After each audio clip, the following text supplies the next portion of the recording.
Nul ne semblait vous voir, français de préférence. Les gens allaient sans yeux pour vous le jour du vent, mais à l'heure du couvre-feu, des doigts errants avaient écrit sous vos photos «Mort pour la France». Et les mornes matins en étaient différents, vous voyez? Hein? C'est triste, hein? Belle chanson, ça, hein? Léon Landini la connaît, la chanson. La propagande, l'extrême droite, le capitalisme qui se transforme en fascisme. Il était résistant pendant la Seconde Guerre mondiale, en guérilla urbaine dans la partie la plus dure de la résistance. Il agissait dans des commandos chargés d'abattre des soldats allemands. On l'avait rencontré déjà dans un épisode de Jean de France. Aujourd'hui, on va le voir comme on va voir un des derniers spécialistes de la lutte contre le fascisme, comme on va voir avant que le prochain ne vienne, une personne qui a connu un des plus gros chaos du siècle dernier. C'est pas très bon signe. Un ancien résistant qui reconnaît la chanson. Et après toutes ces batailles, il y aurait de quoi être un peu déçu. Pas déçu, révolté, c'est pas pareil. C'est pas le même terme. C'est proprement scandaleux qu'il représentait un 50 ou 2% et que Mitterrand a dit mais la liberté, ils ont le droit d'avoir la télévision comme les autres. Et à partir de là, on voit plus que. Cette invitation, vous le savez, ne fait pas plaisir à tout le monde. Et il y a actuellement devant cette maison des manifestations. Le Parti communiste la considère comme indécente et appelle au boycott. L'Humanité écrit de vous, cet homme est dangereux parce que la politique qu'il défend est dangereuse. Et le Nouvel Observateur ajoute, il aurait mieux valu l'ignorer. Mélenchon, qui avait fait une espèce de sortie, ils l'ont pratiquement balayé. On ne le voit plus. Et quand on le voit, c'est pour en dire du mal, qu'on le veuille ou non. La télévision, elle a une influence considérable. Alors bon, lorsque on présente quelqu'un du matin au soir, pratiquement tous les jours, ça finit par rentrer dans la tête des gens. Oui, je suis inquiet. Bien sûr, on est à la veille d'une guerre mondiale.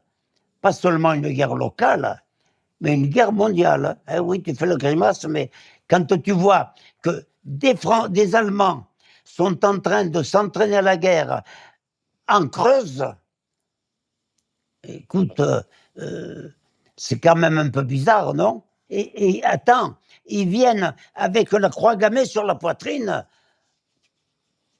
quand ils viennent en Creuse pour s'entraîner au tir, etc., que c'est les officiers français qui les forment. Mais nous, on croyait que justement, toi et tes camarades, vous en aviez fini avec le nazisme. C'est bien ce qu'on a fait, mais mes camarades, il n'y en a plus. Le 21 février dernier, Léon Landini avait fini par être invité de justesse par Emmanuel Macron à la cérémonie de panthéonisation de Missak Manouchian, alors même qu'il était le dernier camarade vivant du célèbre résistant. Une cérémonie à laquelle la présidente du Rassemblement national avait participé.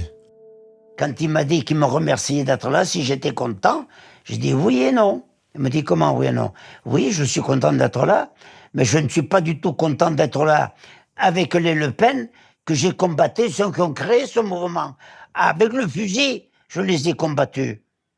Ben, y en a qui ont été des officiers dans la chose, dans la Gestapo, des Français qui ont fondé. Ensuite, il y en a un qui est resté, je ne sais pas combien d'années, trésorier du Front National. Et il venait de la pègre. L'extrême droite, c'est comme l'extrême gauche. Une mélodie qu'on chantait aussi déjà à son époque. Et qui permettait de faire taire le vrai conflit, celui de l'affrontement de deux projets politiques. Quand on veut tuer son chien, on dit qu'il mord, hein, ou qu'il a la rage. Mais là, ils essayent précisément de salir les communistes pour justifier la droite. Parce que ça justifie leur... Quand on dit communiste et fasciste, c'est pareil. Attends, excuse-moi. Qui a été les principaux combattants contre le fascisme pendant la dernière guerre? C'est bien les communistes tout de même. C'est vrai. Dans le programme du Conseil national de la résistance, il n'y avait pas de loi immigration quand on y pense. Ah bah non. Parce que ceux qui auraient pu la proposer, ils étaient peut-être trop occupés à remplir des trains. À cette époque-là, les principaux, ils étaient dans les rangs de la Gestapo. Il y en avait des dirigeants du Front National après la libération. Il y avait des dirigeants qui avaient été dirigeants militaires et officiers dans l'armée allemande. Et après la libération, ils ont continué à être à la tête. Alors, comme ça protestait, ils en ont quand même éliminé quelques-uns, mais les fondateurs du Front National, c'était des fascistes, on ne peut pas employer notre mot, des types qui avant ont manifesté, ils se sont mis au service de la Gestapo. Et ils sont les responsables, ils sont morts maintenant, mais c'était les responsables des premiers du Front National, à côté du père qui a torturé des Algériens, il s'en vantait. Le père Le Pen. Et j'ai dit, si tu es bien avec ces gens-là, mais va ailleurs, reste pas en France. En France, on est pour le bien-être, pour la liberté. On n'est pas pour avoir quelqu'un qui a été un massacreur, qui représente quelque chose d'abominable, le fascisme. Parce que si tu ne sais pas ce que c'est, eh bien demande à ceux comme moi, encore maintenant il n'y en a plus, ils sont tous morts. Mais demande à ceux qui connaissent le fascisme, qui connaissent ce que c'est, que la dictature de ces gens-là, comment ils en profitent quand c'est des étrangers pour les insulter parce qu'ils savent que l'autre, il évitera l'histoire, il se laissera insulter plutôt que de te mettre la main sur la figure.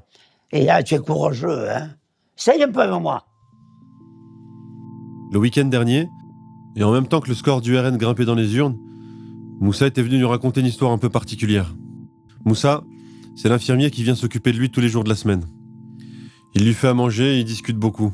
Moussa, il me dit, moi j'ai peur, parce qu'un jour ou l'autre, ce qui ne s'était jamais produit, sur le mur de sa maison, dehors, ils ont marqué les Arabes dehors. Lui, oui, il pourra te le dire. Il est arrivé ici, il en tremblait. Il dit, mais ça fait maintenant, il est venu ici, il avait une douzaine d'années. Il a toujours travaillé en France, il a toujours vécu en France. Alors qu'on lui marque, et il me dit, c'est certainement quelqu'un du quartier. Mais enfin, il me dit, les Arabes dehors, qu'est-ce que j'ai commis, moi, comme crime? De toute façon, le racisme, sous quelque forme qu'il soit, il est à repousser et il est à combattre avec la dernière énergie. D'abord, il faut avoir une hargne comme la mienne. Parce que moi, si j'en voyais un qui soit un peu provocateur, j'irais me mettre, même à mon âge, j'irais me mettre devant. De ne pas les laisser faire. Qui viennent me dire du mal des Arabes devant moi, même à mon âge. Je me tourne, on revers dans la figure, je dis PAM! Et il se calmera tout de suite, par expérience. Non, mais... Mais tu penses qu'on a laissé passer trop de conneries? Non, mais si tu laisses passer quand on t'insulte ou quand on te traite avec mépris, si tu laisses passer, ils se croiront tout permis. Il faut qu'ils sachent qu'en France, il y a quand même une partie de la population qui n'accepte pas le racisme sous quelque forme qu'il soit. En France, les racistes, ils n'ont pas le droit d'y rester. On est un pays de la liberté et du respect de l'être humain. Alors qu'ils s'en aillent, si ça ne leur plaît pas. Mais, je te répète, si tu ne résistes pas à l'oppression, eh bien, elle se développera encore plus. J'espère et je le souhaite ardemment que les Français seront sensibles et qu'ils ne laisseront pas faire des choses épouvantables. Les Français, mais lesquels?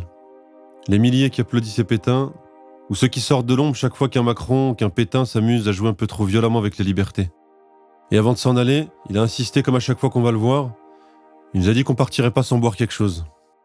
Il a voulu dire qu'on partirait pas sans voir quelque chose. Un signe, la force du cœur dont on aura tous besoin. Bonne soirée, salut!